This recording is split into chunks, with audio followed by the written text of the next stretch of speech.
What's going on, Duval County? We back at you with another one. For my new listeners, this is Forecast, the podcast for creatives in Jacksonville. Today we have a very special episode. I got Ramon Taveras in the building. What's going on, brother?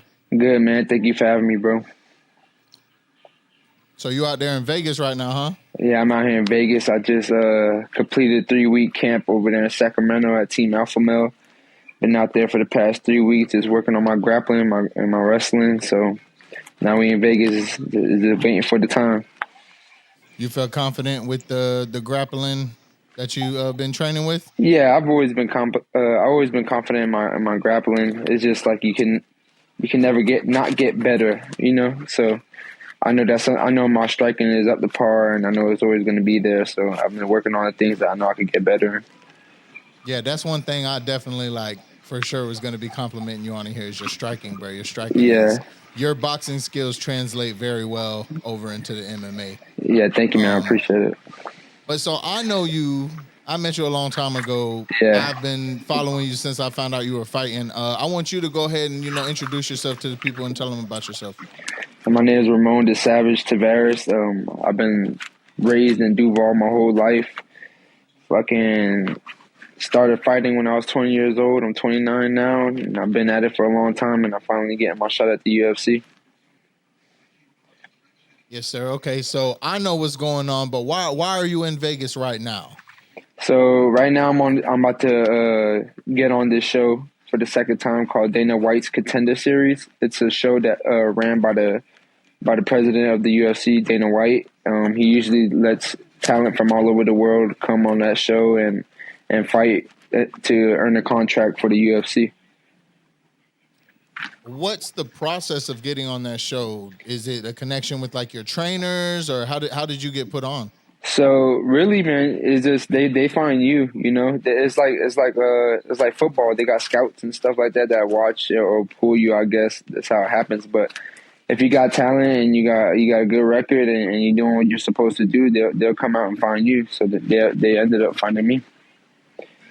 That's what's up, man. I tuned in for the whole fight not just yours. As soon as the event started at 8, me and my girl and my homie who watches, he always buys all the big cards. Yeah. I had him come over, man, and we was watching that shit, man. So we go ahead and get into that. I was gonna save that for a little bit later. We'll go ahead and get into that. We can let him know. That was what, week 5? Yeah. So that was this each season I believe have 10 episodes. That was episode 5 that I was on. And that was against, I forgot his first name, but I know his last name was Sadeh. Series CD. Series CD. Okay. Yeah. I had it mispronounced. He was from what, Ukraine? No, he's from I guess he was born in Ukraine, but he was fighting out of Canada. I just remember hearing Ukraine or whatever. And I mean, look, he's cool. He's skilled. You know what I'm saying? He was skilled. Yeah. Not taking away from him at all, bro. But just from so I'm not super big on fighting. I'm kind of more new into watching it regularly. But from my personal perspective, when I was watching, you were landing strikes, very powerful strikes, very significant strikes that mattered in the moment. And your blocking, I know that you used to box. Your striking skills didn't surprise me per se. I was impressed, but I wasn't surprised. But your blocking, bro, was crazy from the leg kicks and using your elbows. You even had a move where you grabbed them by the head and pushed them and dodged out the way, bro. So for me personally, bro, I was standing up, excited watching the fight, bro. So for people who didn't watch it, I want to say about a minute and a half in, maybe up until that point, you will see the Savage was running the fight. I mean, he wasn't whooping his ass or nothing, bro, but he was controlling where the fight was going. And then he got caught with a 1-2 right quick, and he fell. Now, when he fell, he landed on both of his arms, which is already a sign of awareness because you are aware enough to catch yourself. And then he propped his legs up to block and got hit 2 times. Not even. I got hit once. The other 3 that he threw missed. It was completely missed. Okay. Yeah. I know he threw 4 or 5, but I only seen for sure that one connect. He hit me with the first one down. I was on the way down, and that's when I pushed back and started they call it punch block defense. Is when you use your feet and your hands block and start working on your grappling. He landed the first one, and then he threw like another 4, and he fucking like completely missed, and that's when the referee jumped in. Yeah, bro. Kevin McDonald, man. Yeah. I'll never forgive Kevin McDonald, bro. Yeah, no. So basically, just to finish it up, man, they called the fight early. They called a TKO, and you see Ramon's face first go, huh? Like, he was completely conscious of what was going on.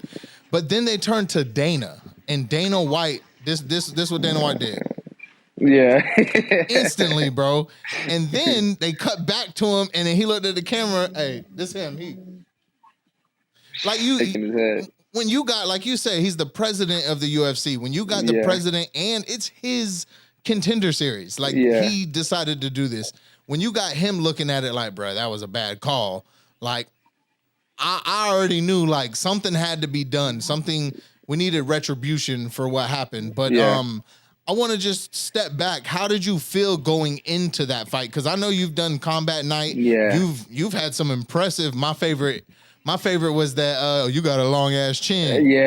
Charles Bennett. You put him down via chin. Like, you literally made him eat his words, bro. Like I thought that was so good. But how were you feeling going into your first fight on the UFC platform? So I actually been on that show before, cornering one of my teammates that's in the UFC, Austin Lane. That's how he ended up getting into the UFC. So I kind of already got the feel for like how it was gonna go. Like I knew the unknown. Like, you know, like a lot of times when you go into something new, you wonder how it is or how it's gonna feel like. So I kind of already had that feeling and knew how the shit was run, how they ran it. Like, you know. So really, man, before the fight, I was just like super. I mean, I'm always super confident. You got to be confident, man. Like I feel like your mental strength is more important than physical strength, you know. But when you got physical and mental strength, it's a one hell of a combination to have, you know. So mentally, I was there. I was even like surprised of how calm and relaxed I was. Like I was even telling my girl, I was like, damn, I feel like I'm way too calm. Like, you know. Usually you go through fight nerves and shit like that, and it's normal to go through fight nerves. I mean, it's like so basically how I'll be trying to explain people how fighting feels before the fight is knowing that, like, if you ever had to fight at school and you knew you was going to fight the next day. Like, you know, usually when fights break out, it happens immediately. You don't got time to think about it or feel about it. So that's how it feels like if you had a fight lined up at school the next day, you know, so that's the same type of feelings you go through. And as each fight goes on, that feeling just wears off a little bit more. You start getting more comfortable, and like by the time you get there, you're like, I'm already here, so it's gonna happen. Ain't no way I'm gonna be backing out.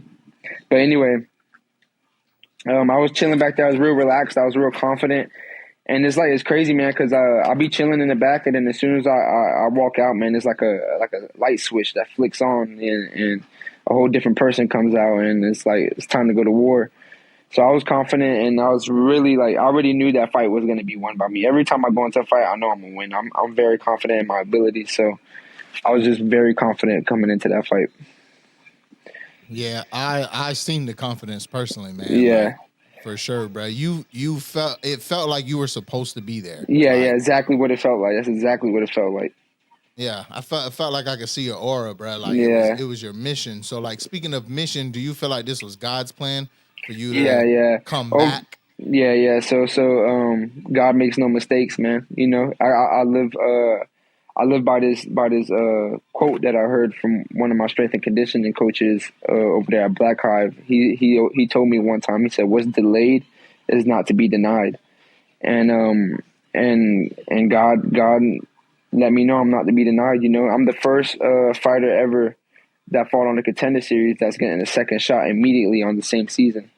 So it's obviously I'm not to be denied, and I'm obviously supposed to be there. I got my second opportunity, and I'm going to take full advantage of it.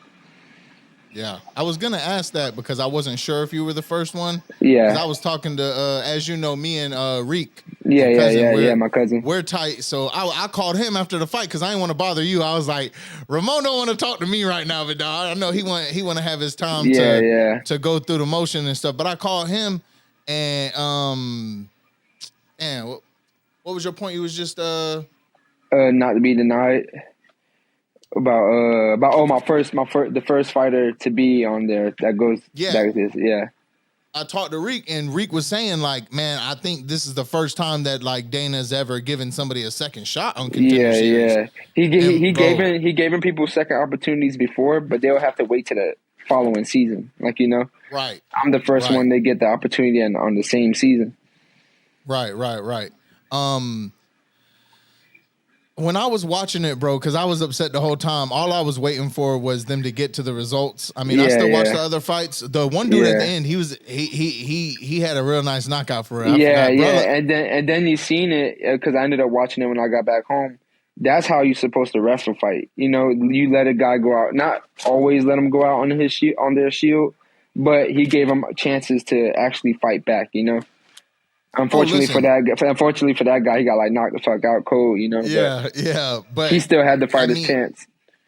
Right. Mm-hmm. Once Dana seen what happened in your match, I'm sure Dana went back there like, "Hey, listen, motherfuckers, y'all need to tighten up. This is fighting. Like we are not in this to look cute. Like don't do that because it's not only ruining the content, it's ruining your chance, bro. This is your shot, bro. You came all the way from the East Coast. Yeah, well, you know, you put in all those years to finally get your shot into the UFC, and then it gets taken away by a referee that unfortunately stopped it early. You know. Yeah. You took like right now. You're saying you've been gone from the city for 3 weeks. Yeah, I ended up. You're taking time away from your loved ones and your regular life. Not regular, but your personal life my personal life. order to go do this fight, bro, and to have it snatched, man. But I could tell, you know what I'm saying, from then to now, you're over it.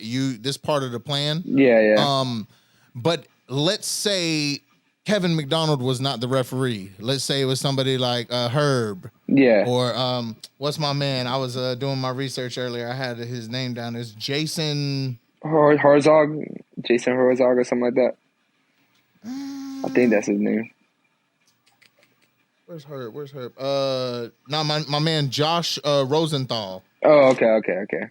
Yeah, so like if it was another I don't know much about Kevin McDonald, but I know who Herb is. Do you think if it was another ref that, you know, maybe that call wouldn't have happened? Yeah, I believe any other ref, they would have gave me the fighter's chance.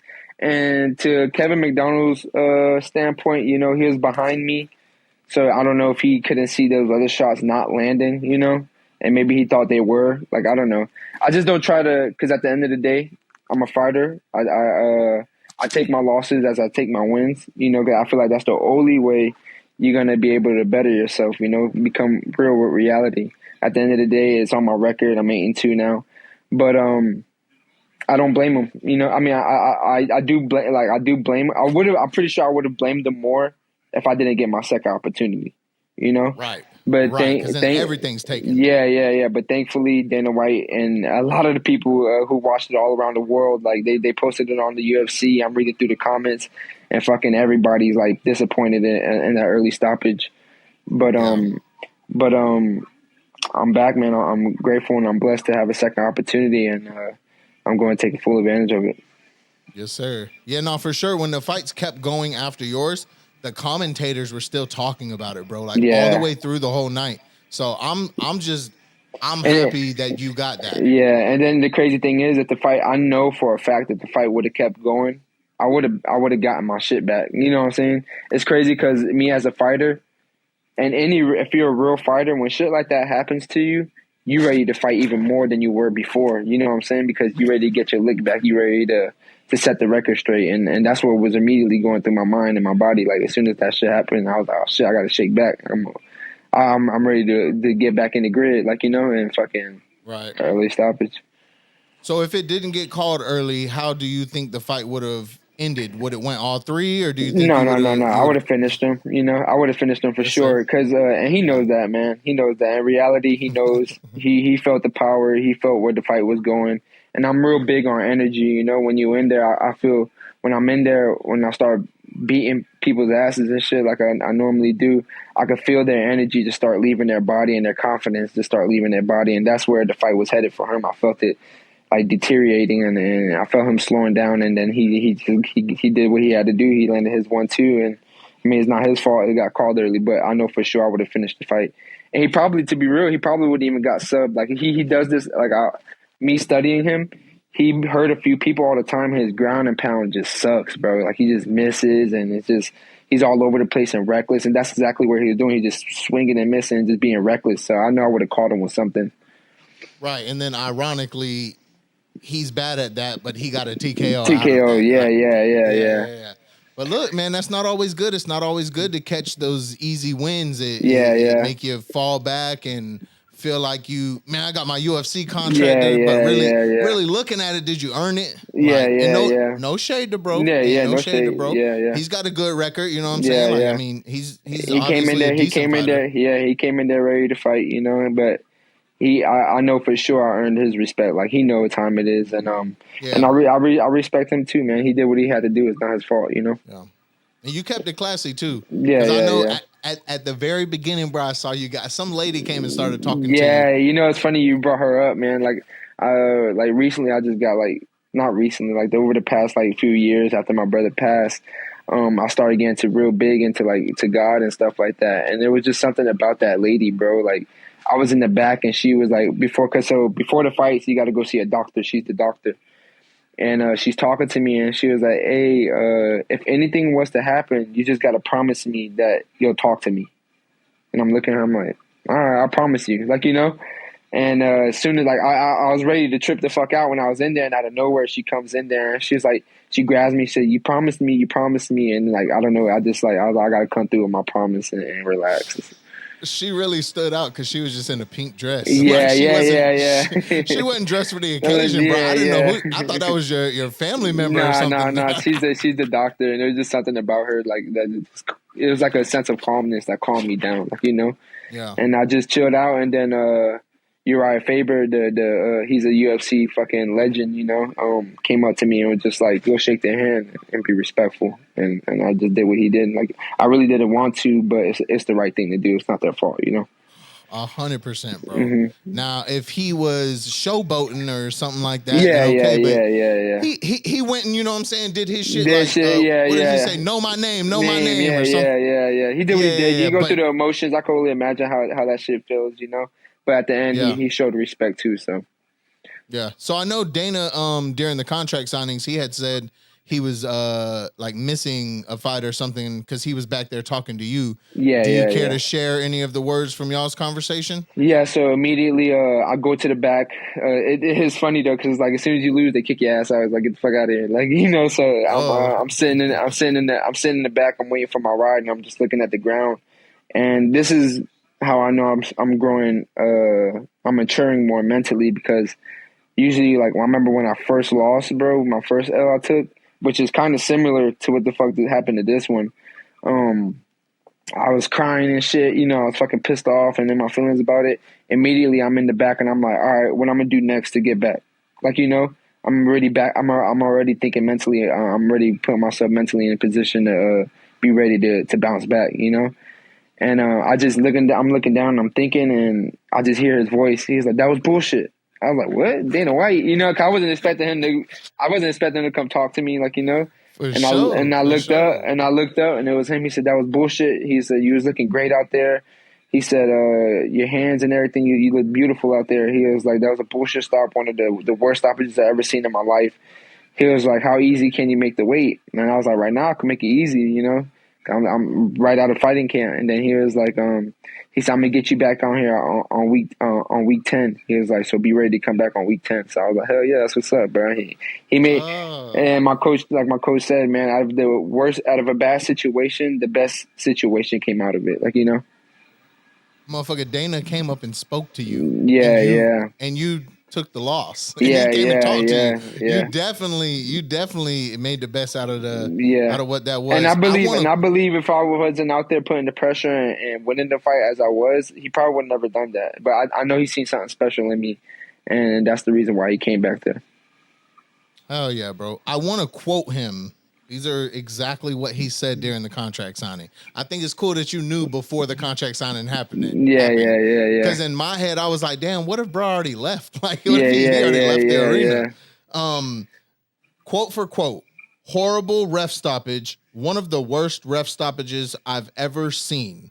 And that's coming from the president of the UFC, the biggest I mean, it's bigger than boxing at this point. Yeah, yeah. The biggest like fighting organization in the world pretty much said that. Yeah. So like it's not just the viewers, it's not just the commentators, it's also Dana White, bruh. So like, yeah, I'm just glad that everybody's on the same page, because I could imagine if people weren't really agreeing, like you could kind of feel crazy, damn, bro, like damn, am I losing it? Was I not paying attention in the moment? Yeah, like, yeah, man, that's good though, man. So you said you are working on you've been working on your grappling and your wrestling to prepare better for this match. Do you already know who your opponent is? Yeah, I found out like maybe a week after or a week and a half afterwards. They gave me a new opponent, and his name is Cortavius Romeus. I believe he's fighting out of Iowa or some shit like that, and he's like a wrestling-based fighter. Yeah, so that's what I'm fighting next. And what is your fight style? I'm more of a striker, man. Like, you know, and the crazy thing about it, everybody's so in love with my boxing and that's all I had to be using up until to this point is my boxing. You know, I haven't really got to show off my kicks, elbows, and none of that. But I'm really confident in all of that. It's just, why do more when I could just simply just do less and win? And it's not even doing less. It's just I'm putting people away with the hands. You know. But I'm more of a striker, man. I love striking. I love it. That'll be good though for like people studying you. They don't see you use your legs much. Yeah. So you find that right opportunity to. It's gonna be a surprise. Mm-hmm. Hell yeah. That's what's up, man. What kind of diet do you follow whenever you're in training camp and stuff? So I follow a very, very strict diet. Up into training camp, what a lot of people don't realize, like they be like, what weight you fight at? No, I fight at bantamweight. That's 135, and I walk around heavy. Like, I walk around like 165, 167, and so I follow a strict diet of like just eating clean, like chicken, vegetables. I really cut out like rice and shit like that because it's heavy. But yeah, very strict diet, and then I diet down to about, like, last fight I got down to 150.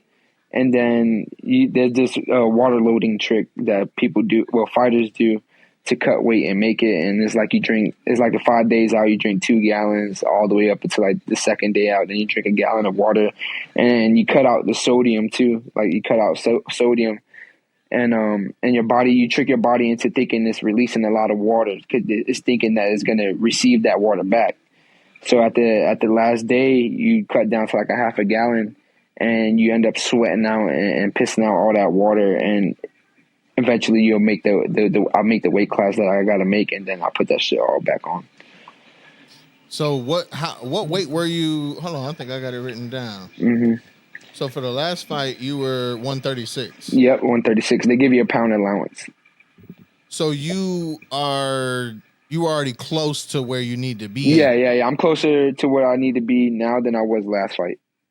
Right. So if your walk around weight is usually in like the 160s, how long does it take for you to get down to, like, let's say 140 just to get closer from the 160s? It would take a while, man, because as of course, you know, I'm getting a little bit older, so I'm starting to fill out more and shit like that. I'm starting to hold on to more weight. So it would take a good bit. So I usually try to diet out 3 to 4 weeks out from my fight. So I'll be able to diet down to like a reasonable weight to where I could cut like at least 10. But last time I cut 15 pounds of water weight. That was like the biggest weight cut I ever done. And then it wasn't my fault. I did that shit in one day, and it was because my flight got delayed. So I did it so it basically took away a whole day of weight cutting. So I cut 15 pounds, but I couldn't believe I even did that shit. I didn't think I was gonna make it, to be real.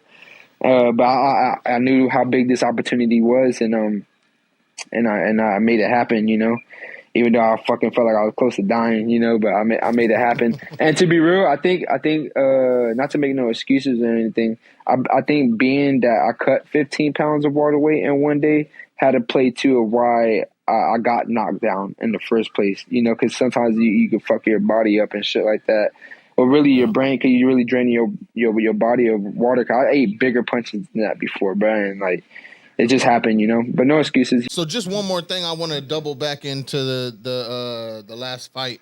Before I meant to bring this up when you said you had got more religious, but before the fight, you know, you stop before you step into the ring. and you do a prayer. It looks like. Do you have a ritual prayer that you always say, or you kind of just go in the moment? Yeah, I have a little ritual prayer that I say.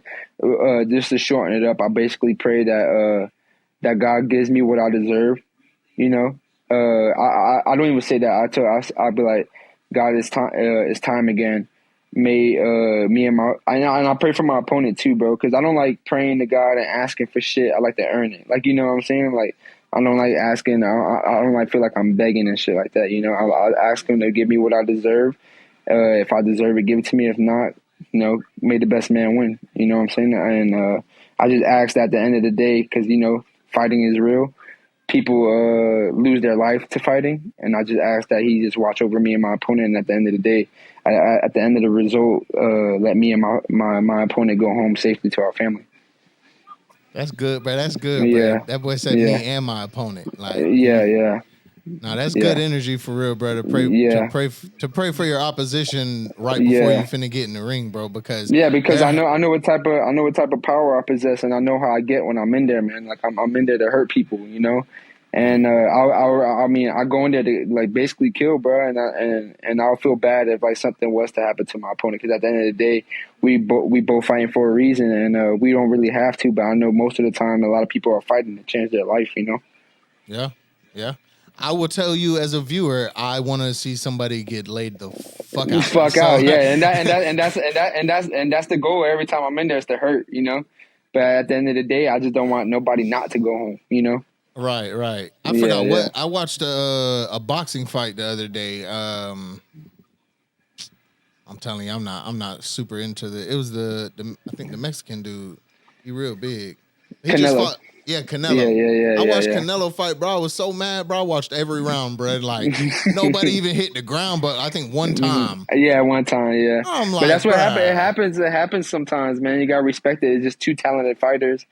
And I mean, even though Canelo was fucking doing what he was supposed to do and it looked beautiful while he was doing it, it just sometimes you're just not always gonna get the finish. Sometimes somebody just real tough and their skill set is up to par to where you can't land that shot, you know? Yeah. All right, we're gonna jump back to fighting. I wanna take a step into, you know, who Ramon is. You know what I'm saying? Your personal life, your upbringing and stuff like that. Just because we're transitioning, did you used to get into fights like in the streets when you were younger and stuff? Yeah, so I was real big. Like I was known in my neighborhood for fighting all the time and beating people's asses around the neighborhood and shit. I used to have fucking the older dudes in my neighborhood come get me to go beat somebody up around my age range and shit. You know, my mom used to be like, "What the fuck, this motherfucker coming at the door looking for you? This grown ass man." And I'd be like, "I don't know, man. I know I'm out there just going to go beat somebody up real quick and shit." But yeah, I grew up fighting, man, all the time. I was always in some type of fucking fighting. But now it's crazy though. These days, I won't even try to fight. No, I mean, if I had to, I'd defend myself. I always will. Like, you know what I'm saying? But a lot of motherfuckers ain't fighting fair these days, bro. It's crazy how much the world changed. Hey, listen, I ain't gonna listen. You hear it? yeah, bro. It's the same shit, bro. We in the field, man. I got my conceals and everything, bro. Listen, I'm ready. I'm waiting for somebody. This is not the place to be throwing hands, unfortunately, bro. Like it don't go down like that no more. But so I know you're from Jacksonville. Were you born in Jacksonville? Yeah. No, so I was born originally in New York, and I moved to Jacksonville when I was fucking still a baby, I guess. I think I don't even remember. I was probably like around 1 or 2 maybe when I moved to Jax. That's when I moved here too. I was born in Texas, and then I moved here before I was 2 years old. So that's wild. Do you ever go back there? You still got family there? Yeah. I love New York, bro. I love the vibes. I love that. I love it out there, bro. Eventually, I would love to move out there, but you know it's just too expensive right now. So. Hey, well, shit, you know, you get that UFC contract. Yeah. Eventually, I'll get that shit. One day, I'll get out there. Whenever you got a fight at the Madison Square Garden, you won't even have to leave home. You'll be right there. That's the good. It's funny that you bring that up too, because after I win this contract, that's exactly what I'm trying to shoot for. Because November 11th, they have a fight at MSG, so I'm gonna try to talk my way into it. Listen, my dog ain't playing. He want all the opportunities because you already gonna be 5 weeks behind when you anticipated getting a contract. So now it's hey, come on, let's get to it. Yeah, let's get to it. You know. So is there like a chance that you could end up on like a main card, like a big card? I'm pretty sure there's a chance. You know, That's fine. I feel like the way I come out there and fight. You know, I'm exciting fighter. I'm an exciting fighter. I never put on a boring fight, so I'm pretty sure that eventually, you know, I'm gonna get on a big card one of these days soon. I was just thinking like your first fight type shit. Like think of a O'Malley card or a Izzy card. Yeah. That should be amazing, bro. That or if Connor great. returns from his injury, bro, like it'd be crazy to be on a card because you know usually like the beginning of the fights and stuff, the crowd's kind of light, and then as the thing goes, once it gets to that main card, that's when it starts getting live for real. Yeah, but whenever it's a super big one, like if it's Izzy, the crowd comes even earlier. Like because I think they usually try to line the undercards up to be just as good as the main event because you want that whole thing to just be like, man. I'm hoping one of these days soon the UFC comes back to Jacksonville, bro. Because I had my teammate Austin Lane. He fought on the Jacksonville card. And it was crazy how fucking crazy the crowd went for him, bro. Because he was the only Duval fighter out of Jacksonville to fight on the Jacksonville card. So when he came out, bro, it was the loudest fucking shit I ever like been involved. But the crowd was going crazy, and it made me love Duval even more because I'm like, damn, these motherfuckers. All right, Duval. I see y'all getting behind y'all peoples, you know, and I'll be wishing that on the daily that Duval could be like that, even with the rappers and shit like that. Just be more supportive, you know, for people that's putting on for the city. Yeah, no, for sure.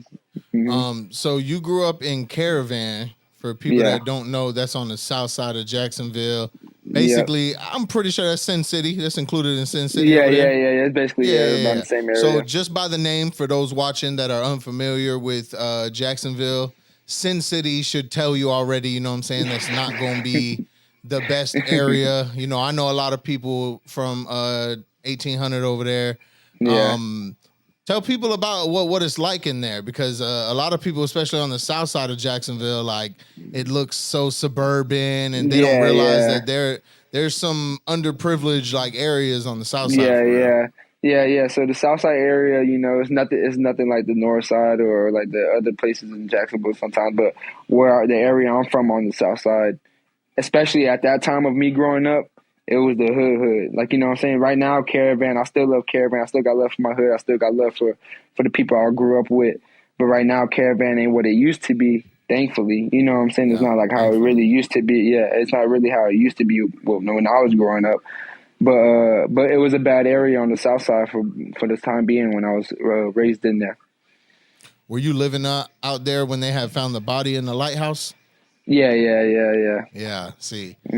Once they found that body, they was like, all right, we got to do something over here. This property value going down. I went over there to peep some apartments in the lighthouse recently, and they renovated them. Yeah, they look nice now and stuff like that. And it's a straight neighborhood now. It's not crazy. It's like a lot of foreigners. Shout out to my Arabs out there and the Africans out there. They more living in there now, you know. Yeah. That's So you still live in Jacksonville? Yeah, I still live in Jacksonville. Still on the south side area. Well, what do you like to do around the town in your leisure time? Like to get out? I know you got kids and you got your girl, so it's probably more family time. But what do you like to do in the city?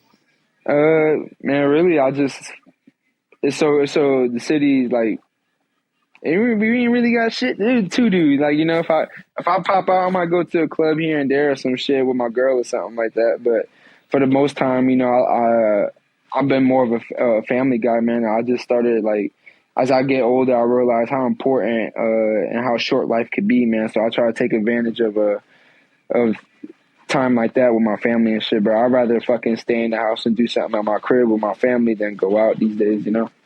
Yeah, no, for sure. And, I mean, bro, just like we said earlier, bro, people ain't playing fair, and you never know. Jacksonville been crazy lately, bro. Like over there, since I've been out there, you know, I've still been keeping up with Jacksonville since I've been the last 3 weeks out there in Sacramento.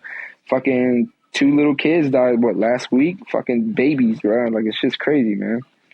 Yep, they had the shooting at the studio over off Beach Boulevard. There's a Shock Boy studio. Yeah. And then there was that shooting off of JTB in the JTB apartments where a 3-year-old got killed. Yeah, man. And I think 2 other people got killed too. Yeah, man. Yeah. That shit fucked up. But I mean, really, bro, coming from here, especially, I mean, you was over there in Caravan, bro. Like, shit's been worse. I think a lot of the times things just get reported on more. Nowadays with social media and stuff like that. Yeah. But it's so just... you're starting to hear about it a lot more and shit. Right. Because, bro, back when I was in middle school, I lived in, Magnolia Point. Yeah. So Magnolia Point is like how you said Caravan ain't really all that. That no more. How it used to be. Bro, when I lived in Magnolia Point, I'm 31. So when I was in sixth grade, bro, I heard my first gunshot. I seen the first blunt getting rolled. I seen people jumping people, like, just I ain't trying to get into too much details. For sure. I don't want to get caught up in it, but where you said you'd like to go to New York, is there any other places you would like to move to? I'm out here in Vegas right now, man. Vegas, I love, bro. It's something about this west side vibe, bro. It's like beautiful weather, and everybody, thankfully, that I bumped into so far, even like the Uber drivers and all that shit. Everybody just been on some real chill and cool shit out here, bro. Like, it's a real good, nice vibe out here, man. So maybe Vegas. I'll probably move to Vegas one of these if I get the chance, But trust me, if I blow up, I'm gonna have I'm always gonna be a Duval baby. I'm always gonna be in Jacksonville, But I'll eventually probably get a spot out here in Vegas or New York. That's probably the only 2 places I'll live at. Yeah, you get you a little like a penthouse or something downtown. Yeah, just chill, And then over here in Vegas, I would just be able to take advantage of they got a place out here called the UFC PI. It's the UFC Performance Institute, and basically it's like a fighter's paradise, man. You get all the recovery shit, meals, all that shit for free once you're in the UFC. So I'd like to so I'd like to take advantage of that once I get into the UFC. That would actually probably make more sense than the New York one, then, for sure. Yeah, because I'll be saving money too. I'm always about saving some bread, bro. So for sure. Shit, you got kids, man. Kids ain't expensive. I mean, they are. Kids ain't cheap. They ain't cheap at all. So how many children do you have? I got 4 kids right now, man. 4 kids, and what ages are they? What's the age range? So my oldest is just turned 9. My second oldest is Jade. She just turned 5. Gabriel just turned... How old is Gabriel now, babe? 3? Yeah, 3. And then my youngest is about to turn 1 in December. How does it feel, man, being a dad? Me, personally, it's like the greatest feeling ever. But it could put a lot of stress on a dad that's really trying to make a change, I know I got 4 kids looking up to me, and I don't want them growing up the way I grew up, man. I grew up no role model, not knowing what the fuck I wanted to do in life. Thankfully, like, I ended up fighting down the road, but it could be hard sometimes, man. But that's one of my greatest accomplishment is being a real dad, a real father, and being there for my kids and just being there, bro. People think you can buy them shit and that's being there for them. No, bro. They need their dads, bro, and they need that time, There's going to be a moment in all of your kids' life where they kind of don't want nothing to do with you. Yeah. And when that happens, you're going to think back, and I don't have any kids, but you're going to, from my friends that have kids, some of them have grown kids, and like, you will regret not having the time with them when they wanted to be with you. Yeah. And that's the goal. That's the goal for me, man. I want my kids to always want me involved. Like, I want them to be like, I'm a cool ass dad, bro. Like, I'm always going to be there when you're wrong, and I'm going to be there when you're right. But I always want my kids to be comfortable to tell me anything, bro. Anything they feel like they need to tell me, bro. I want them to feel comfortable to tell me, because I feel like these days, bro, kids grow up without having that ear of a listener. You know what I'm saying? So I want my kids to know I'm always going to be able to listen to them and try to steer them in the right direction. But at the same time, don't be fucking off too, bro, because I ain't playing that shit. Yeah. Yeah, no, it's always good. My mom always kept an open door with me. Yeah. There's been some things I probably shouldn't have told her, but, she always told me to come to her. So I'd like her to be fully aware. So, like, if your child comes to you at like 7 years old asking you about sex, Yeah. It's not. We're not talking about that. Obviously, they're already interested. They already know. Go ahead and put it on there and let them be aware of the dangers and what it means and what comes with it and all that. And it's crazy, bro, because like one thing I'm very proud of is like all my kids, like they're still so innocent. Like you know, I remember being my son age, being 9 years old. He's 9, right, baby? 9 years old, and fucking knowing shit I ain't supposed to be knowing. Like, you know, fucking I was already playing with guns and shit, bro. Like, shit. Like, you know, like, that, and my kids are just so innocent, bro. Like, they blind, and I want to keep them blind to that, to all the shit that they're not supposed to be knowing right now, you know? I want them to enjoy their youth, you know? Yeah. So, you said that having your first child, so that would have been at 20 since he's 9. Yeah. Having your first child is what pulled you away from the streets. Yeah, bro, you like that. If you didn't have your first child, or even if you didn't have that perspective shift, do you think that you would still be, you know, would you still be on the wrong path? Yeah, bro, I definitely would have still been on the wrong path. I was very hard-headed, you know, growing up. Even at that age, 19, 20 years old, I was still hard-headed and just wasn't on the right path, bro, you know? Fucking off, fucking drinking, doing shit I wasn't supposed to be doing, bro. I'm gonna be real right now, bro. Popping pills, smoking, like shit like that, bro. Just like on the wrong path, bro. Just doing shit I'm not supposed to be doing, in and out of jail. Without my firstborn, bro, I don't think I would have changed. So that was around 20. Yeah. Okay, so that's my timestamp for myself. Yeah. Let's talk about your siblings. So when I first met you, you were doing music, and I came to shoot a music video for you at your house. All your siblings were there. I can't recall how many, but they were all there, and they were coming outside to watch the video being shot, everything. So I could tell, you know what I'm saying, even though, you know, you didn't have no one to look up to, I can tell you made sure you were there for your siblings and y'all had a good relationship. How many siblings do you have? So I got 3 little brothers. I'm the oldest. And does that include Gabe? In that that's include Gabe. He's always included, man. Gotcha. So I know he was there.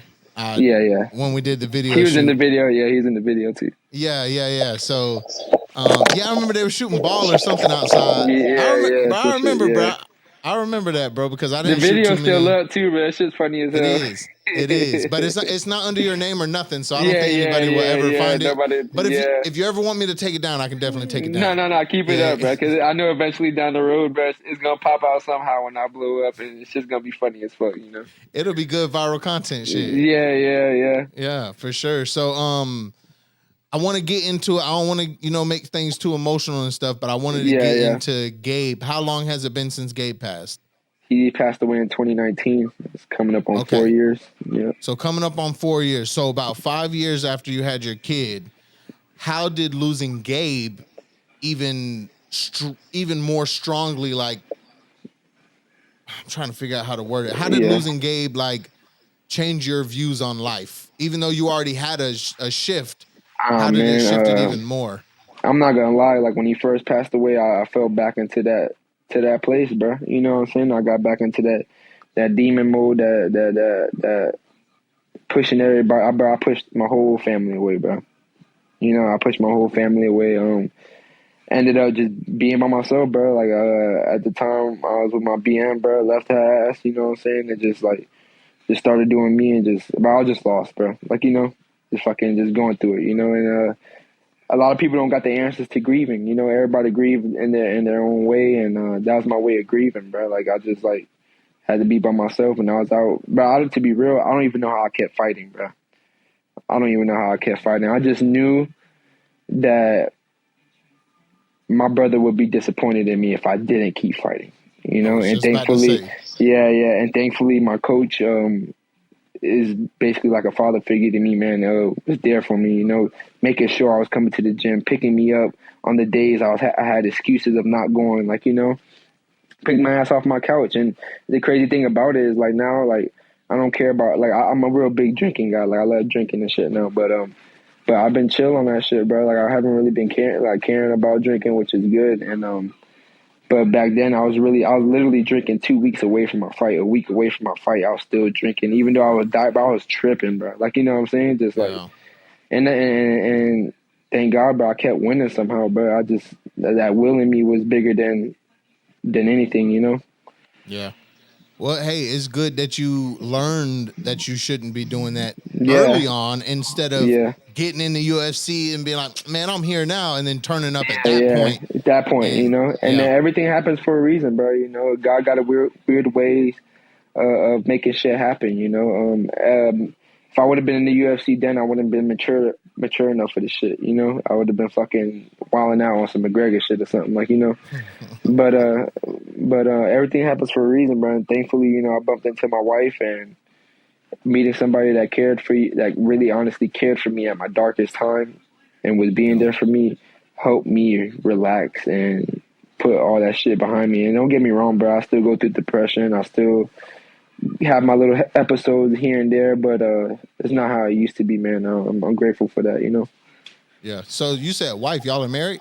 Yeah, we married. Oh shit, I didn't even know Yeah, that. I didn't yeah, see that yeah, yeah. through my research. Yeah, yeah, Oh, yeah. that's what's up, man. How long y'all been married? It's about to come up on. It'll be 2 years in February. Hell It's yeah. crazy though, cause we've been married longer than we've been together, bro. It's just crazy, bro, how life works. Like it's like she came into my life, bro, and then it was like an instant click, bro, without even trying. Like this shit just happened, bro. Like, you know, it was just like she ended up being my best friend and my girl at the same time, and it's like when you know, bro, you'll know, you know. Yeah. So were you still in your depression hole when you Yeah, yeah, met yeah. her? When I met her, bro, I was still wilding out. That's why I didn't even know why she was attracted to my ass, you know. That's what's up, But bro. she just cared, bro. Like, you know, I feel like there's special people in this world, and when two special people meet each other, you can feel like they would know that you feel energy and shit, bro. I guess she knew that I was going through some shit, and she seen that, bro. I'm not no fucked up ass guy, you know. I like to think that I'm a good hearted nigga and fucking. And I've always got the best interest for everybody around me that I love, you know. And I think she felt that, and then she just knew I was lost and hurt, you know. And she helped me climb out of that hole. Yeah. She could tell you wasn't a bad person. You was just going through Yeah, something. yeah, just going through some shit, you know. Yeah. And sometimes, But bro, you just need somebody to be there for you, bro. yeah, bro, you And know, the problem is a lot of times when people want to be there for you, they try to tell you what to do instead of being there for you through the mistakes. Like, it's exactly. I not had for you to change. even though I pushed my family away at the time, like with my and don't get me wrong, me and my family, I love my family, but we don't. Other than my brothers, like me and my brothers got a good relationship, but like I'm just talking about my family in general. We don't got the best relationships, you know, as a family should have, you know. But at that time, I just pushed everybody away. I didn't want to hear shit from none of them, like, you know what I'm saying? Because at that time, nobody had, especially like my mom at the time and shit. Nobody had nothing good to say because I left my baby mama and shit like that, and like, you know. And then for the longest of times, like I was just with my baby mama just cause my kids, you know. So I'm like, you know what? Life is short, bro. I'm not gonna keep being unhappy just because I'm living for other people, you know. Nah, for sure, And bro. doing For what sure. they feel like is right, you know. But fuck that, because if I'm not happy, bro, my kids ain't gonna be happy, you know. Facts. And Hmm. at the end of the day, bro, like if you would have stayed in that situation, you might not have made it out. Yeah, yeah, exactly, bro. Exactly, Nobody else has to go through what you have to go through, bro. So it's always exactly. important, especially it's hard sometimes with like family or even like close friends when they're telling you their opinion on your situation. Sometimes it's hard for you to come to your own. Yeah. So And then it's like at that time when especially when you're going through some shit like that and you're grieving, you just don't want to hear the shit you don't want to hear, like, you know. yeah, and it But can make it harder thankfully, too. Go ahead, go ahead. yeah, you know, I would say thankfully, you know, my wife and my brother, I had my brothers throughout the whole thing. I know me and my youngest, because now I'm with my two youngest brothers, you know. And our relationship gotten stronger because of that, you know. Usually I was just like, I mean, I love all my brothers, bro, and my brothers will tell you, like, I'm rocking out for them no matter what, and I've always been there for them. Other than like when I got kicked out or whatever the fuck over those little years when I was a kid. I mean, a teenager. But my brothers know I love them to death, bro. And but me and Gabriel were the oldest, so we was more closer, you know. But my after he passed away, my relationship with my two youngest brothers has gotten even stronger. Yeah. So I know I said an hour. Do you have any leniency past an hour? Yeah. We still Okay. talk. All Yeah. right, bet. Because I ain't gonna lie, I ain't gonna hit all of them, but I'm like halfway through all the Yeah, stuff I you got good, bro. prepared. Whatever. No, I don't got nothing to do. I ain't got nothing to do today until about well, 7 o'clock. I want you to have time with your wife though. You know what I'm Yeah, saying? yeah. No, I we want to chilling. You respect that. cool, bro. Chill. You chilling. We good. Are y'all gonna do anything tonight? Y'all gonna go out or No. anything? I ain't doing none of that shit. I'm about to train tonight. That's it. Yeah. Hey, my dog said shit. She here. We hanging out, Yeah, but yeah. I It's guess you business really still. can't really go out anyways, bro. You No, can't really drink. yeah. You're I on a don't do strict nothing. diet. Yeah. Right now I'm on that weight cutting mode too. So, Yeah. So so with weight cutting, how do you eat for that? like right now I just ate fucking like a little bit of chicken and some vegetables, bro. It's like fucking super low calorie diet right now. And basically what I'm doing is the water loading trick I was telling you about. Because you said it's like for a week before or 5 days. 5 days. Yeah, so the 5 days Yeah. started yesterday. Yeah, because today's Thursday. Yeah. Oh man. Yeah. Okay. So for your food, since you're out of town and stuff, are you buying like meal preps or something? Man, I've been just going through like DoorDash on some healthy shit, but tomorrow what I'm about to start doing because egg whites are easy to digest and high in protein. So later on today, I'm gonna go get some egg whites and just because they ain't got no fucking stove here now, so I'm just gonna whip that bitch up in the microwave and I'm be eating egg whites for the next few days. With and at the same time, you need healthy fats as well to help you burn calories and help your energy levels. And I'm gonna get like a few avocados and shit like that. So that's what I'm gonna be eating for the next 2 to 3 days. That's what's up, bro. So just to touch on that real quick, when you're not training and it's free for whatever, what do you like to eat? Bruh, it's crazy though, cause now that like I'm in a better spot mentally and shit, and I'm knowing how far I could really take this fight and shit. I haven't really been getting like I'll crave like when you dieting and doing the weight cut, you'll crave, but the most unhealthiest shit ever. Like you be like, damn, I can't wait to have this. And don't get me wrong, my go-to thing every time after my fights, but I don't know what it is about Wingstop, bro. I love Wingstop, bro. so like after my last fight, they got a Wingstop in this hotel that I'm at. I went straight downstairs after the fight, got some Wingstop and ate. But I'll eat crazy for like that day or two, and then I for the most part eat healthy. Okay, when you back in town, I got a spot that we gotta hit. And I'm down. So it's called V Pizza. I talk about it a lot V on Pizza. the podcast. Oh, I heard about it before. I never been there, bro.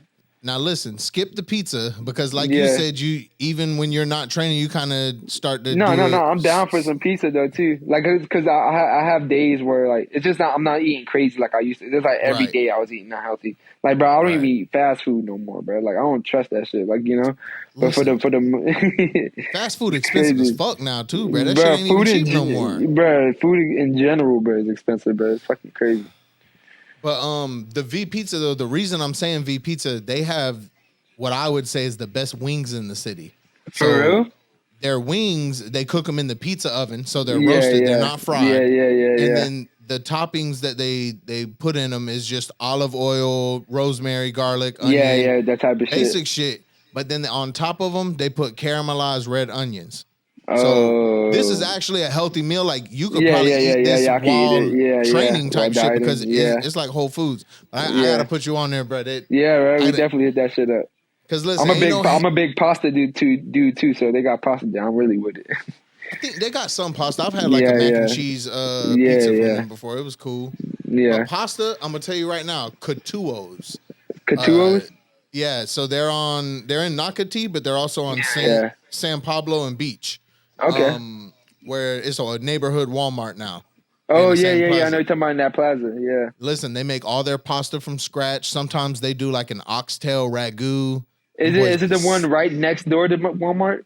Yeah, next to the Bro, cleaners. it's crazy that you say that. I always was telling my wife, I was like, damn, I want to try that restaurant. I just never tried it. So I'm gonna let you know now. I believe they open at 5. You need to be there at 4 to wait in line. Okay, that's a bet. That's good to know too. Them boys be busy, big dog. But no, the reason I need you to have V Pizza is it ain't no hate, ain't no shade. But for Wingstop to be your go-to, I need you to have a new go-to for wings in Jacksonville. I got you. Really, Wingstop just pissed me off because they used to sell rolls. And they gonna sell, down Burn Rolls was hitting like Golden Corral back in the day, boy. They were good. They were good. I ain't gonna flex. Then they came out with a chicken sandwich and they got rid of the rolls. I'm like, come on, bruh. So I ain't gonna lie, I got I'm a big chicken wing guy, bro. I love chicken wings, you know. I'll fuck up some wings, big dog. You give me another dude. I gotta put you on to my homie Naps Whipping. Feed the Ville is his company, bro. He make the best wings that you'll ever have, bro. What is the last one he did? Lemon pepper, honey mustard. Big dog. That sounds fire. No, he a real good chef. He do a lot of catering and a lot of events. I've been seeing a lot of people doing that shit lately now. Yeah. Listen though, bro. Listen. Anytime I talk about him, bro, you're just gonna see me kind of days off for a second, bro. It's my favorite. It's my chef, man. He gonna get you right. And actually too, he does meal preps, customized meal preps. So like if you ever need like some meal prep type shit, I'll link you up with, bro. Definitely, bro. Because it's funny that you bring that up. I was just telling my girl about that shit too. That eventually, like, I want to either get a chef or some meal prepping type shit going on. I'm tired of cooking for my damn self. Or I don't know, and thankfully for her, she be cooking for me too. Like, you know, she been learning how to whip it up the correct way for me. Shout out to wifey. Yeah, thank God. So outside of fighting, what other hobbies do you have? Fighting. That's all I do, bro. Like I ain't got no other hobbies, man. Like I used to play the game a lot, you know, but I don't even play the game no more, bro. I used to love playing the game. I don't even got interest in that shit no more.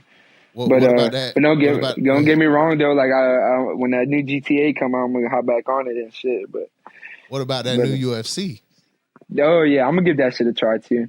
I'm a big 2K player, bro. I love playing 2K. Okay. Yeah. 2K and Call of Duty. That's what I used to play all the time. Yeah, that UFC 5 come out, I think the 27th of this month. Yeah, come out soon too. Yeah, I just got me a new 58-inch TV. I'm on UFC ass, boy. I'm on UFC ass. I just hope they enhance the gameplay a little bit. Yeah. I heard that the quality of the game is better too. Like the way it looks and shit looks more real. Yeah, the last one when they put Action Bronson on the last one, I was like, I didn't even know they put Action Bronson on there. Yeah, Action Bronson was a playable character, but I was like, I don't know.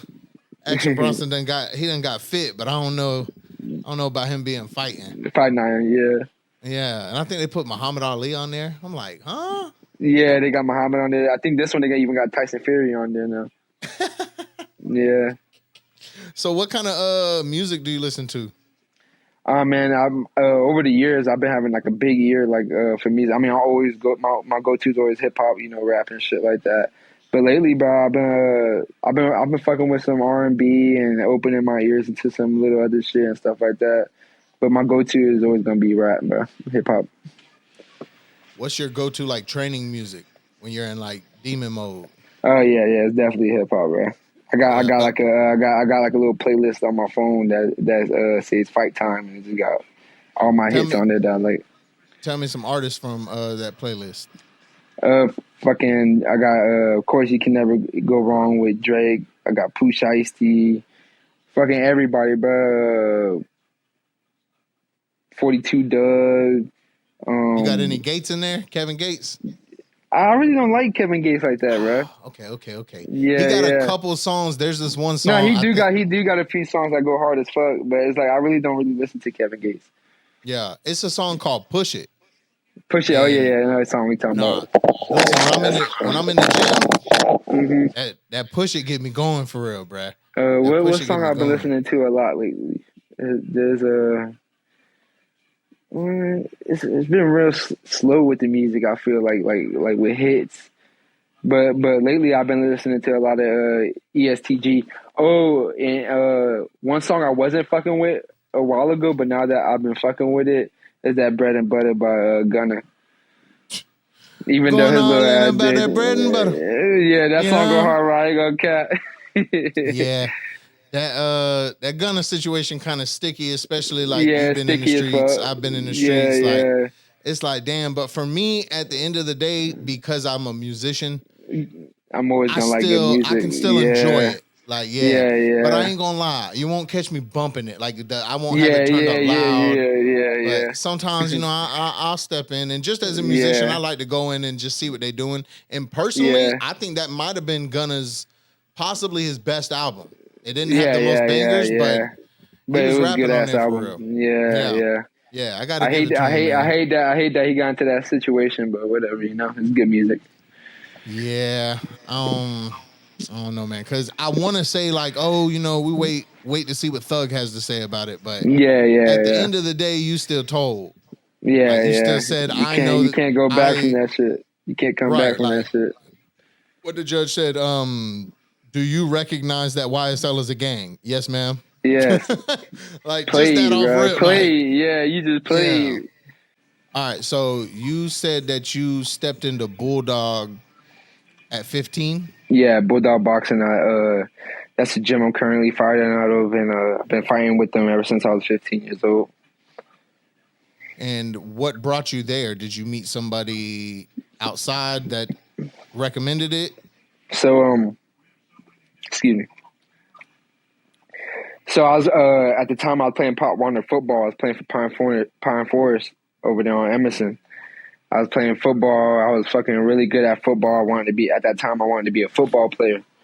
And I was really good defensively. I was hitting people all the fucking time. I made a big name out there for myself in Pine Forest. And my coach ended up not my coach, my stepdad ended up meeting this boxing trainer out there.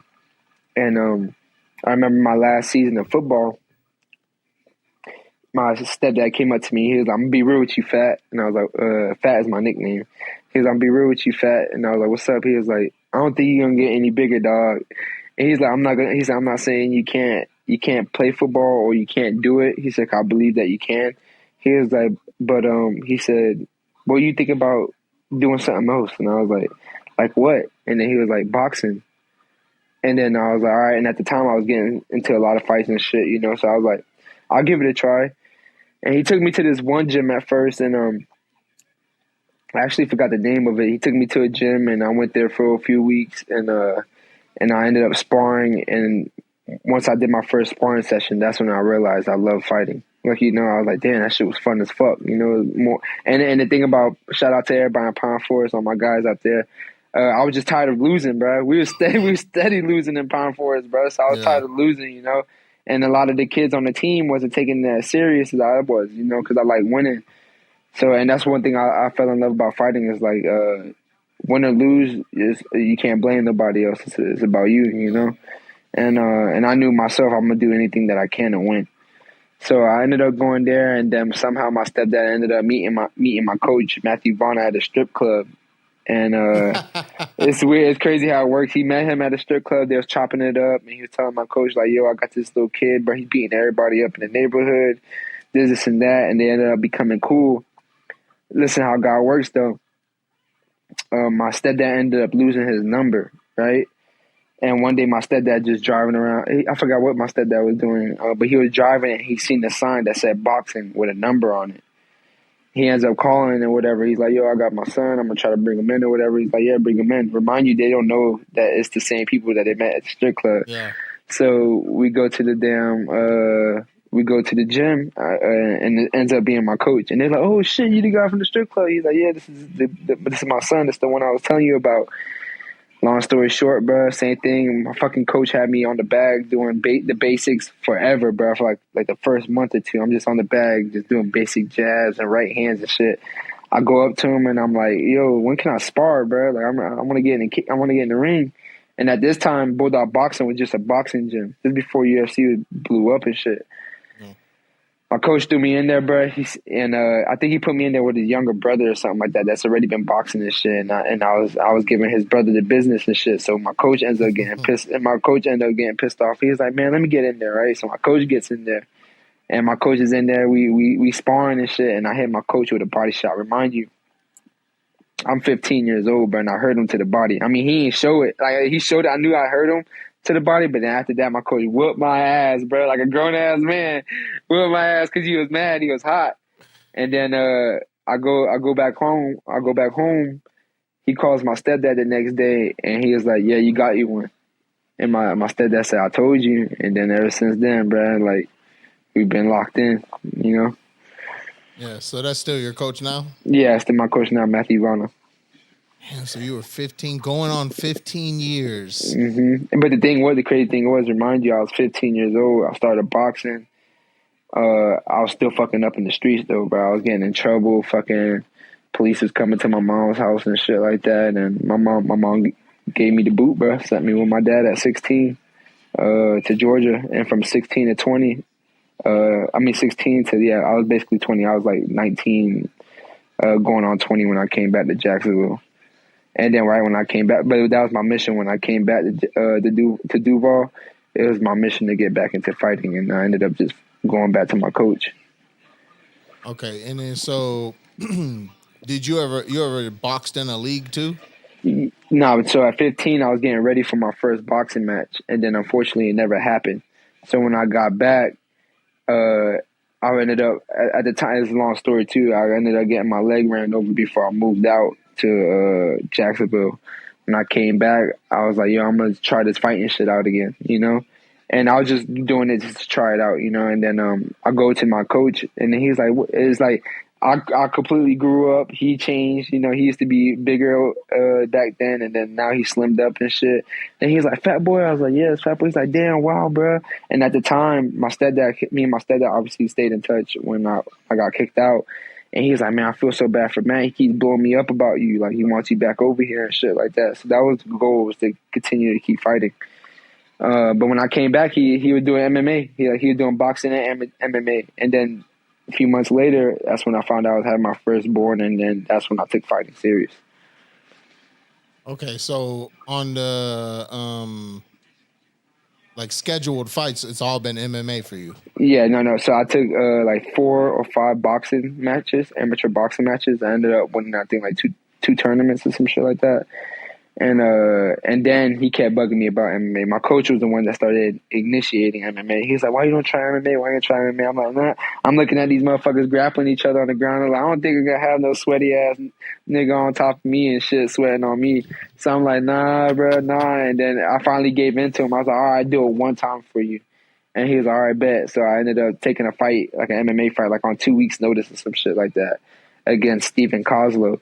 And I ended up doing it, bro, and I fucking fell in love with MMA, bro. It was like a weird thing, bro. I was able to be myself. Like in amateur boxing events, you gotta be like respectful, and it's real quiet and shit, bro. I just fell in love with the vibes of like everybody going crazy and like turned up, you know? Yeah, and you probably just hadn't correlated that MMA is more like street fights, which is what you were used to doing, because in boxing there's more rules. You can't touch the lower body and stuff like that. Yeah. But now, like in the streets, bro, like, you know, motherfucker gonna Everything bam goes, you. They gonna try to grab goes. you and bam you. So, and then I think that's what it is. I think it clicked for you. You got in there. And what it was too, though, it was I realized how many motherfuckers really didn't have hands at MMA. You know, their boxing wasn't up to par and shit, like, you know. So I came in there. I mean, my hands are always good even in boxing, but I came in there with the upper hand already. What a lot of people, they're good wrestlers in MMA and shit like that, but where the fight starts is on the feet. So if you can't get me down, you're fucked. Like, you know what I'm saying? That's how it was in my amateur career. All we was working on was takedown defense. So I'm like, if you can't take me down, bro, you fucked. And that's how I ended up going. Yeah. Mm-hmm. So who's your favorite MMA fighter? Of all time, I would say John Jones. John Jones, that guy, bro. Like, you know, just, and then I love the story too. Like, you know, through the ups and downs that he's been through, he always remained that guy, bro. Nobody can beat him, like, you know. So that's what I love. But my favorite fighter of all time will always be Mike Tyson. Mike Tyson was a monster, bro. Yeah, bro. It's just a story, you know. We both come from the hood and stuff like that. It's just he made something out of nothing. It's just his whole story behind it and how he was and shit like that, man. Shit, he made more than something, man. That boy, yeah. Tyson got his own. He got his own rolling. His own weed strain and shit. Got his own weed and then it's the fact that he's one of the people, one of the less people who earned it, got it all, lost it, and ended up getting it back. You know, you got to respect that shit. You seen the edibles that he has? Yeah, the ears. Bruh. And the funniest part is he collabed with Evander Holyfield Yeah, on those gummies, bruh. yeah. That's the funniest full circle I've ever seen. It's smart though. It's very smart on their end to do some shit like genius. that. Yeah. No, Mike Tyson is very successful in the marijuana industry, bro. Yeah, no, he is. And then on top of that, they don't just do the THC ones. They also have some like CBD ones that are legal everywhere. Yeah, I didn't even know that. That's good to know. I mean, because who taking CBD gummies? Yeah, exactly. Realistically, is there any fighter that you try not mimic, but any inspiration you get from a specific fighter? Yeah, so I feel like a good mimic for me as I was coming up in MMA was Conor McGregor. You know, he's southpaw, got a powerful left hand, and me doing MMA, I started watching him a lot. I mean, he's the most successful MMA fighter ever. So I started watching him a lot, and I started studying him and just seeing how because he's more of a stand-up fighter, seeing how he operates in the cage. You know,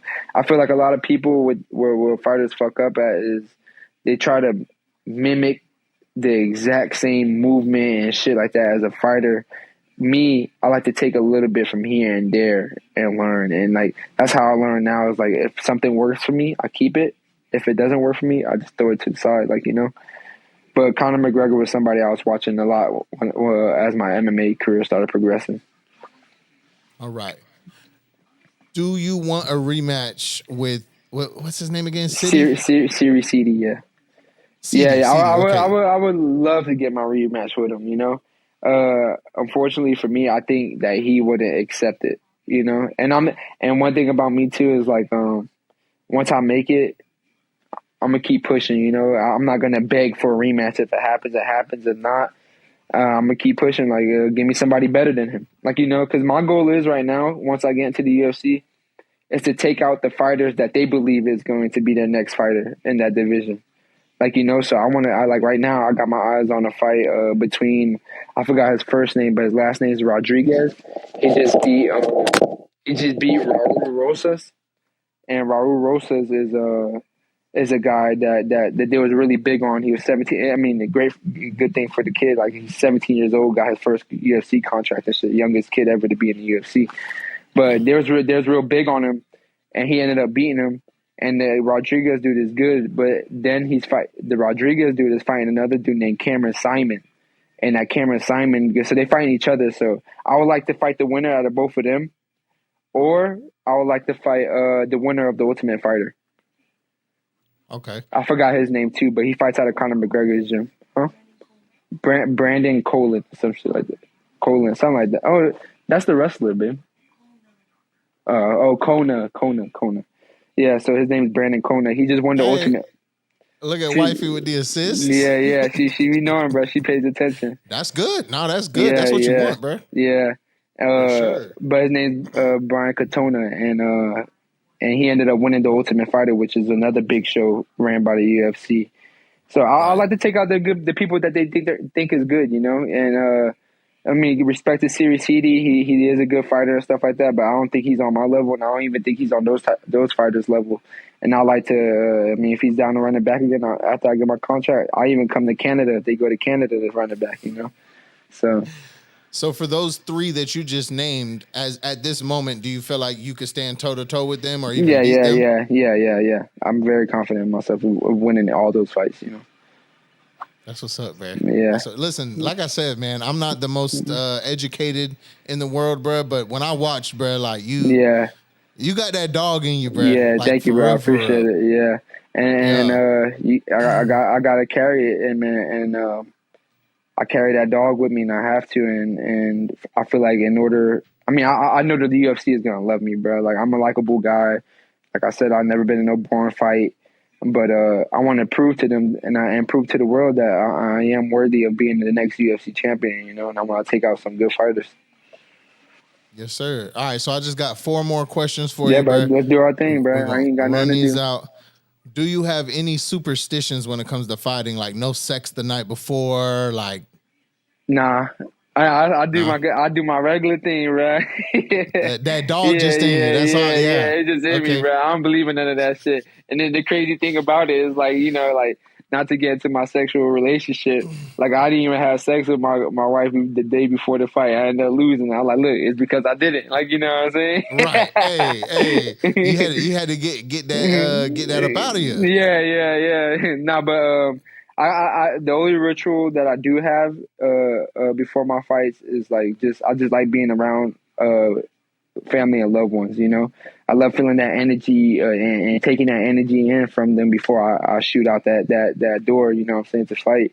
I feel like I carry that energy from my loved ones and my friends and family before I come out there. So I carry that shit with me, and it just ends up coming all out. That's something I like doing. You know. Yeah, so she's gonna be there for this fight. Yeah. She was there for my last fight too. But the only difference, okay, bet. yeah. For the only difference was like in combat night, when I was fighting for combat night, like I was able to sit out there in the crowd and chill with my people. It's like, bro, I used to be in the crowd like a fight or two before my fight. Like, you know, they're like, why are you out here in the front? Like, man, I'm just chilling. And everybody's like, man, you're not supposed to be out here. You looking way too relaxed. Like, I said, nah, and I always just love being around. Like, I used to watch the fights before me and shit, but this time in the UFC, you can't. Like, they got your ass in the back all the way up until your fight, so you just by yourself with your coaches and shit, you know? So before that, though, I used to be with my family and shit outside watching the fights and just chilling with them before I had to go back there and fight, you know? Yeah. So how does it feel once you step into the octagon and then they close the cage? How does that feel? I don't even know, bro. It's just crazy because it's gonna sound like dumb, but it's real. It's coming from me. Like once I'm in there, bro, it's like I'm not even thinking about that. Like, you know, I don't know what, especially after my brother passed away, bro. It's just I've been if you go back and watch my amateur fights and even watch my first pro fight, because my brother was there when I made my pro debut, my first fight against Chris Wingate. Go back and watch that Chris Wingate fight, and then go back. My second fight was against damn, I forgot his name. It's my boy too, bro. I can't remember his name at the time. I'm having a brain fart. But my first fight back from my brother. So listen to the story real quick. I'm gonna break it down to you. So my second fight, what's his name? My second fight, because I want the people that listen to, I want them to go back and watch. Yeah, Ginseng. His name is Ginseng. So watch my first fight. My first fight is with Chris Wingate. That's my professional debut. Watch my facial expressions. Watch my body language and everything, bro. Second fight, watch my body language and shit and stuff like that too. So in the first round, my first fight back after my brother passed away, I'm fighting Ginseng, bro, and I swear to God on everything I love, bro. I'm in there, and out of nowhere, everything got quiet, and I see my brother's face, bro. Damn. I see my brother's face, bro, and I'm looking at my brother dead in his fucking eyes, bro. I'm looking at him, and I forgot where I was at, bro. And then out of nowhere, I get head kicked, and it snapped me back into like the fight. When I got head kicked, I was confused, and then you'll see, bro. It's like in the middle of the first round. I'm confused as fuck, and I started backing away from the fight, like, you know. And then like when I first came back, when he head kicked me, I thought I got knocked out, like, you know. I thought I got knocked out. Like, I'm sitting, I'm like, what the fuck was that? Like, I'm like blown away, like I'm mind blown. Second round comes around, we fighting and shit like that, and he started winning the fight. You know, I just started giving up. Like, it was my first time ever being in a fight. He took me down. I just remember just holding him. I'm looking at the lights, and I'm just like, bro, I'm just ready to get this shit over with. Like, you know, I don't know what my body was going through. And then the third round, my coach is like, he's like, what's wrong with you? Like my coach knows something's wrong with me, bro. This is why it's important to stick with the people you love and stay true to the people around you, bro. Because a lot of people be jumping from gym to gym, and their coach don't even really know them, bro. Like, you know what I'm saying? They don't know no better. So my coach knew something was wrong with me. He's like, yo, what's the fuck's wrong with you, bro? You need to wake the fuck up. He woke me up. He said, you ain't throw the overhand left all fight. He said, throw that bitch. Like, you know what I'm saying? Bro, look at the third round of that Ginseng fight, bro. You see me looking at him? My whole face is changing. I'm pushing my glove back like this. And in my head, I'm automatically thinking, I'm going to knock this motherfucker out. I go in there and I knock his ass out, bro, within like 30 seconds in the third round. And ever since then, bro, my whole fight changed. Now you go watch all my fights from then on out, bro. You see my whole, like, it's like a switch, bro. It's like a killer come out of me, and I'm starting to realize now that that's my free getaway, bro. That's my getaway. That's how I let all those emotions and that anger and depression out of me, like, in that cage, bro. And it's crazy, bro, because I be fighting like when I fought Charles Bennett, the one you said you liked, when I knocked him out and shit. When I knocked him out after he said he's gonna touch my chin or whatever the fuck. Ask my wife, bro. I swear to God, as soon as I got done after the fight, because I was really going through some shit at the time. Like I said, I'd be still having my depression days and bad shit. And at that time, I was going through like a little depression and shit. So I'm sitting there. She comes to the back and she's like, "Babe, congratulations. I'm happy for you." And the first thing that came out of my mouth when I looked at her, I said, "It wasn't long enough." Bro, it wasn't long enough. I knew it, and that night, bro, I had an episode, bro. I got drunk as fuck, went crazy, bro. Almost beat up the security guards at the hotel. Like, a lot of people don't know this type of shit, bro. Like, I'm still dealing and learning how to fix my emotions from the loss of my brother, bro. And it's just real, like, and that's one thing I want to do is, like, once I make it to the UFC, I want to use my platform to help others that's going through shit like me, and help people who done lost their brothers or kids, and try to help them get like some type of peace. You know what I'm saying? Because I know how it feels and shit. But I had an episode that night, bro. It wasn't long enough. I didn't get it out of me. I didn't get that demon inside of me out that night. And I looked at it, I said, it wasn't long enough. Right after the fight, I start drinking, bro, right after the fight, and I have an episode, bro. Like, I start wilding out at the hotel and shit, trying to beat up the security guards and shit. Like, you know what I'm saying? Like, it's bad, bro. Like, but I ended up, if you start watching me now, going back to the question you asked me, it's just a place for me to be free, bro. I feel like if I don't let that person out now, I'm gonna put myself in danger. Yeah. And there's a lot of times, like, I mean, I don't know who did that to my brother or something like that, but it used to be some days, bro. I was just ready to take a life for a life, bro. Like, and not just trying to talk on no gangster shit, bro. It's just my real deal emotions, bro. Like, Yeah. It's just like that's some nights I was out looking for a problem. Like, you know what I'm saying? Like, just looking and thankfully, bro, like I got saved, I got to thank my brother Gabriel, even though he's not here. I know he's here with me in the spirit. He came to me in many dreams and let me know God is real, and God is real, bro. And I thank God, like, every day, like, because there's many times me being in that hole, I wasn't supposed to make it the next day. Like, there's many times I woke up fucked up next morning in my car, like, dog, what the fuck just happened? Like, you know what I'm saying? Like, anything could have happened, bro. I could have killed myself, bro. Like, I could have did something stupid and I realized what I've done, like, And I'm just grateful to be in the position I am today, bro. And I'm blessed to have this platform. And I want to use my platform once I make it to the UFC to help many others, bro. That's the goal, Yeah, no, man. Nowadays, less now, but like, years back, especially when we were growing up, mental health wasn't looked at as anything that needed to be paid attention to when it came to men. Yeah, like, exactly, you're just supposed bro. to suck it up and keep pushing, that's bro. good. Yeah, nah. And I mean, yes, you do still got to keep pushing, bro. But like, you pushing your emotions to the side is just gonna build them up, and it's gonna come out at the wrong time. And it's gonna come out in a different way, Instead of just having an ear or somebody to talk to you, and I wanna try my best to be there for somebody else, even if I don't know them, bro. Like, I got a good speech that I got planned to talk about after I win my contract, and I plan to, like, do it then and stuff like that. But I'm really trying to help other men and people who's going through similar situations, because I know how it feels, bro, and you could really like hurt yourself. Like you said, bro, men's supposed to suck it up and shit like that, bro, and put it to the side. But if you do that, there's other ways of letting it out, which could really fuck you up, Yeah, I listen to Joe Rogan's podcast a lot. Yeah. And he's been having wrestlers on there, and same situation to a degree, but even some UFC fighters, they say when people get off the road or once they retire, they don't know how to act because they can't get it out. So like that makes sense. Like you said that one night, you was like, I didn't get it all out. But you might have had an episode, but you took a step forward because you were able to communicate that. You told her, like, I didn't get it all out. Yeah, I knew it. I already knew it, bro. Yeah, I knew it. That was a step in its own.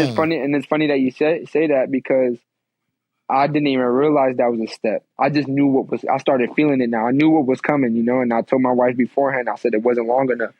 And she told my, babe, who did you tell?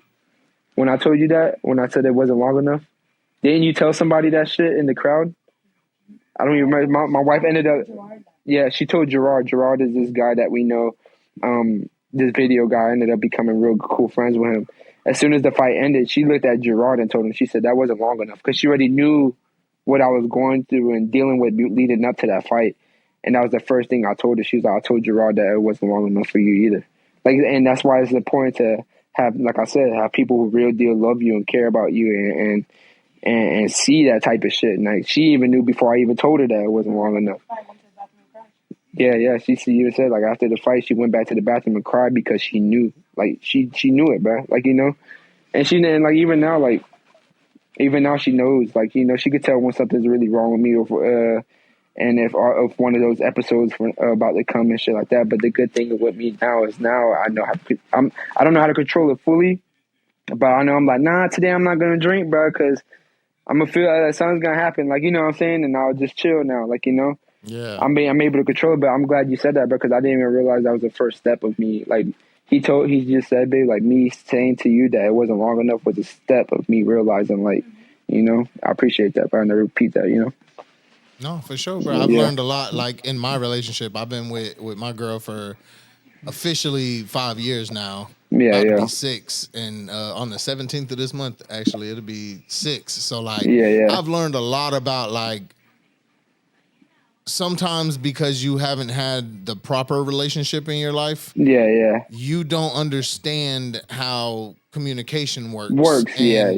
And you sounded like you were the type to keep things to yourself. Exactly. So, like, what it was steps for you to open up. And then it's steps for you to be able to communicate how you feel in words to somebody that can help you. Even if they can't control it, at least she knows. Like, man, that's a beautiful thing, bro. I'm very happy that you were able to, find her in your time of desperation. And then there's and I'm grateful for it, because even though I put in all the hard work and stuff like that, and I did it like while I was in that hole and the depression, she made it just a little bit easier for me just to do it, So I'm grateful, bro.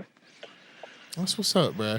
I'm gonna ask you this one last question, and then I'm gonna let you know anything you want to say before we go. Would you ever participate in bare knuckle fighting? Or I'd rather do bare knuckle just because it's fighting. I'd rather get punched than slapped, bro. It's just something about me getting like I never been slapped before, but I wouldn't want to be slapped. I'd rather be punched. But I feel like the bare knuckle thing is very good for people that's done with their fighting career. Like, it's something for fighters to do to make a lot, and they make a lot of money, bro. But it's something to do for retired fighters and something like that. I wouldn't do that. I wouldn't do that right now. I don't know. Maybe down the road, depending on how my career goes, I might do it. But it's not in the plans, Yeah, I just think it's crazy they're actually doing that shit now. Yeah. That shit's wild. I be seeing some of the people's faces like afterwards, but they be fucked up. Yeah, I don't know how the fuck people do it. I imagine it take them a long time to recover from that. Yeah. And it's crazy though. They actually saying that it's more safer than MMA and stuff like that, because people like not throwing a lot more punches because they're too worried about hurting their hands and shit like that, which is wild. Yeah. I don't know. It still looks bad on people, Yeah, nah. I don't see you holding back if you. Nah. We going in, but nah, bro. I appreciate your time. Is there anything you want to say to the people before we get out of here? I appreciate you for having me, bro. I know we've had a little relationship built up before all of this, and it's crazy how the world works, and I'm happy you had me on here. Maybe I'll come back on here after my fight. We chop it up, let you know how it felt, winning the contract and shit. Whatever you want to do, I'm down. Ain't no maybe, bro. But I'd just like to say shout out to Bulldog Boxing. Shout out to my coach. Shout out to my girl. Shout out to my kids, my brothers.